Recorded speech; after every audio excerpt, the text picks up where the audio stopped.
everybody. Hope everybody had an absolutely amazing weekend. It was looking overcast. The sun has come out here in Sydney. I can just see it through my window here.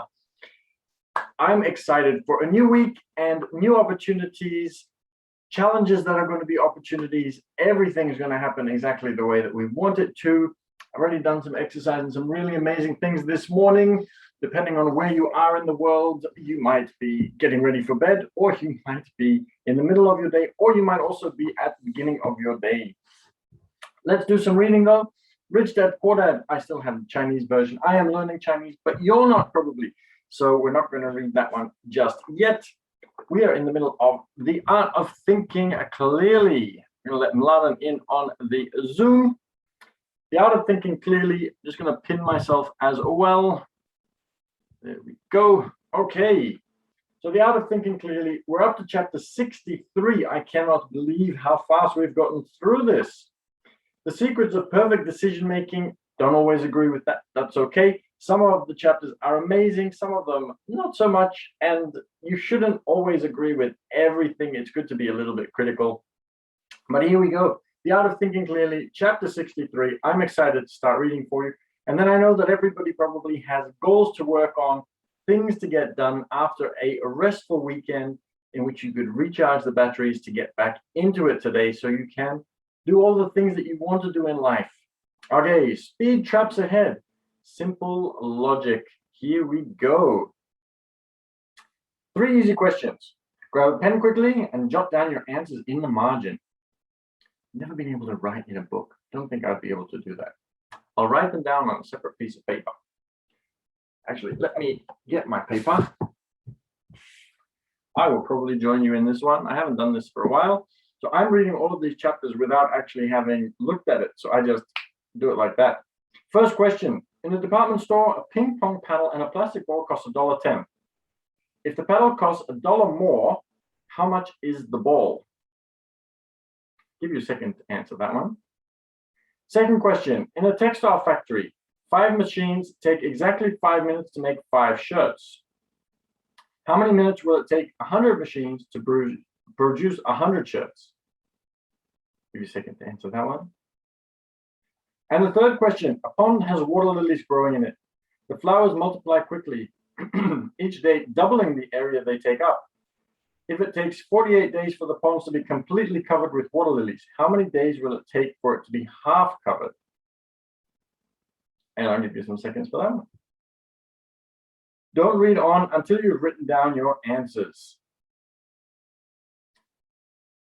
Okay, so if you're watching the replay, you can pause. If you're watching live, I'm going to just talk for 2 seconds longer, and then you will have had time to write your answers. And then we're going to continue on. So lucky to the people that are watching the replay and everybody that's watching live, you're going to have to answer right now. Okay, for each of these questions, there's an intuitive answer and a right one. And most people obviously go for the intuitive answer. The quick intuitive answers come to mind first: 10 cents, 100 minutes, and 24 days. But these are all wrong. The solutions are 5 cents, 5 minutes, and 47 days.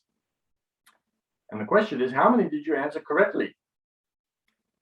So I actually brought with me, because I started reading this on the weekend for myself again, this book here, John Allen Poulos, Innumeracy, and how we are very, very bad at big numbers, small numbers, numbers in general. And it is a great book that I would also highly recommend. And we might actually read some of this one at some stage when we finish the first book, because this book is brilliant, I have to say. Okay, so if you want to understand where you went wrong and how you can get better at mathematics, even if you think you're no good at it, because we're all good at mathematics, we just haven't figured out our own little ways to do it, then you can answer these kinds of questions as well. So thousands of people have taken this cognitive reflection test, CRT, which was developed by Professor Shane Frederick. So far, students at the Massachusetts Institute of Technology, MIT, in Boston have fared best. On average, they got 2.18 correct answers. Student at Princeton University came in second with an average of 1.63, far below where students of the University of Michigan, who scored on average 0.83. However, despite these neat rankings, averages in this case are not interesting. More interesting is how those who scored highly differ from the rest. Here's a hint.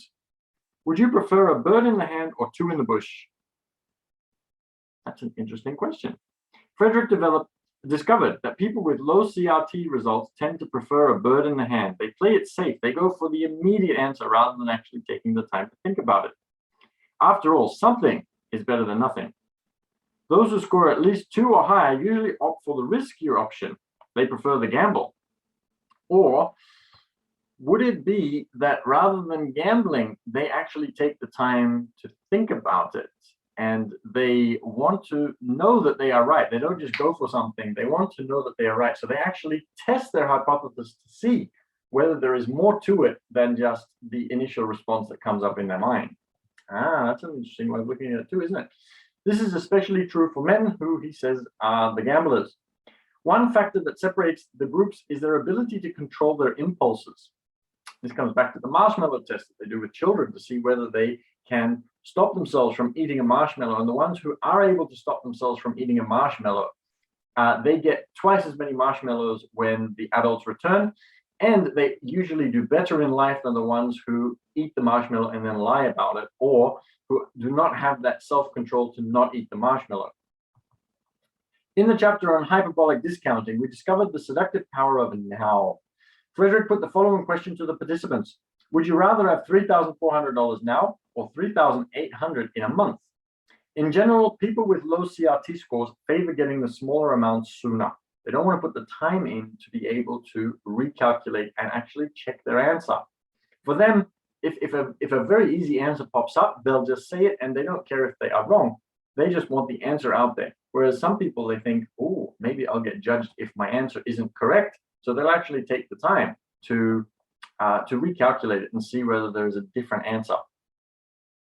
For them, waiting poses a challenge because they are more impulsive.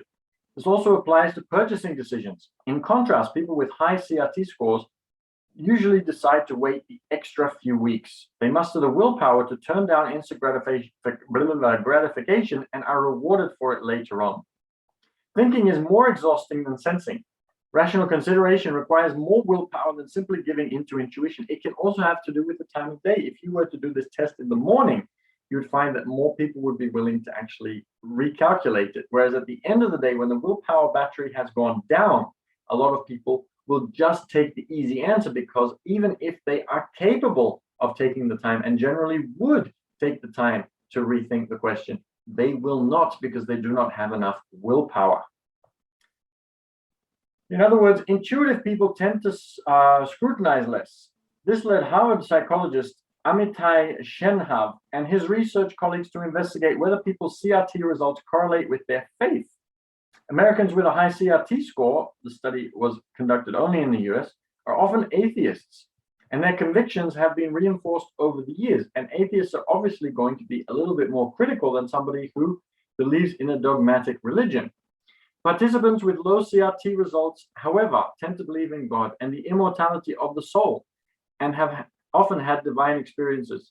This makes sense. The more intuitive people make decisions, the less rational they query religious beliefs. If you are less than pleased with your CRT score and want to improve it, start by greeting even the simplest logical question with incredulity. Not everything that seems plausible is true. Reject the easy answers that pop into your head.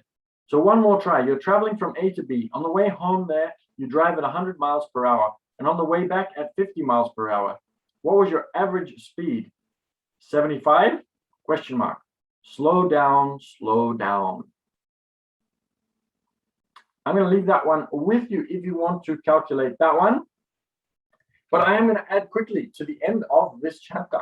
I would like to say that when it comes to investing and all of those different kinds of things, this is a key element. If you are the impulsive type, you are going to be the person who is going to listen to somebody's stock advice and just take it and run with it because you heard the taxi driver talking about a particular stock or a particular cryptocurrency or a particular kind of investment, rather than taking the time to think about it. If that is you, that is okay. We are all different. We all have our programming from the things that we've seen and heard and experienced in our lives. Mladen says, my head is spinning. I need to read this again. That is completely okay, yes. If you are the kind of person that's already thinking a little bit more, then you're going to be able to reject the taxi driver or somebody else who's going to give you stock advice. You're going to do your own research beforehand. So it doesn't matter if you're the kind of person who is impulsive, if you can recognize this, if you recognize that at the end of the day, your willpower is a little bit lower, you are then able to make some changes so that you can take the time to be able to do some extra research. If somebody says a stock is a great pick, let's say, for example, I had a broker many years ago, and even though he would say that a certain stock was good, okay, the first couple of times I just followed their advice, and sometimes it was horrible. And later on, I realized that I need to also take some responsibility myself and actually do some research on the company that they are suggesting. There might be something that I can find that demonstrates that the company isn't that great. Maybe my stockbroker is receiving a commission from this company. And so they are not going to tell me, and I just noticed that my head is almost at the top of the screen. I may not notice that they are getting this commission and that they are only promoting the stock for the commission and not because it's actually a good stock for me. So it is imperative that we are a little bit critical in life, and our lives are, in a sense, so full of information and things that it is really difficult to be able to see the forest for the trees, and it becomes extremely important that we recognize that we take shortcuts in life, but that we need to sometimes, for the important things, take a step back and be a little critical. So I hope that you got as much from that one as I did. It's always a good reminder.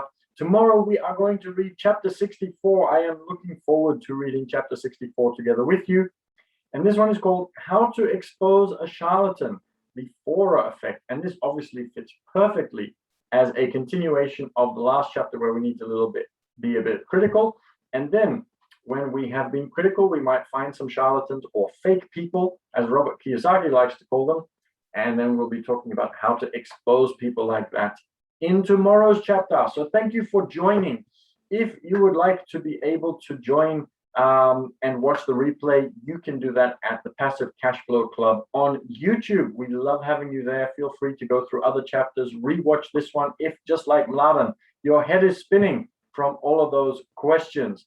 If you would like to get in touch with me directly and see what I am up to, you can join me on Instagram, where I am, let me see, so the Passive Cash Flow Club for YouTube, and Instagram, I am business_team_6, number 6, the numerical number _official.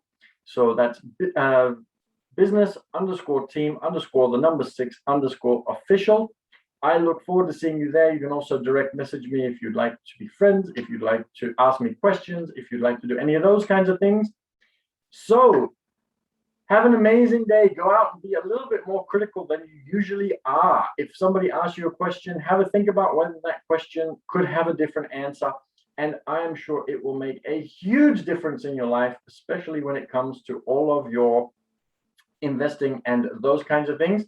So have a great day. Mladen says that he worked on the simulator all night that we are working on together. He does the back-end things to actually create this cash flow simulator that can teach you more about investing, and I do the marketing and the teaching side of it, and he's worked on that till 5 a.m. this morning. So that must mean that Mladen is still awake since this morning, unless he went and had 1 or 2 hours worth of sleep and is now sitting in front of the computer like this watching the reading from this morning. So Mladen, go and get some sleep later on, and look forward to seeing you tomorrow night for some cash flow. So if you're also interested to know more about that and the cash flow game that we have online for you, also reach out on Instagram and we can give you some more details about that Mladen has created, which is an absolutely amazing game, not just for learning about cash flow and investing, but also so you can learn how to implement it in real life. So have a great day. Thank you for joining, and I will see you all tomorrow for the next chapter of The Art of Thinking Clearly, because reading is going to bring you great benefits every single day, and I'm happy to do the reading for you. Okay, see you tomorrow.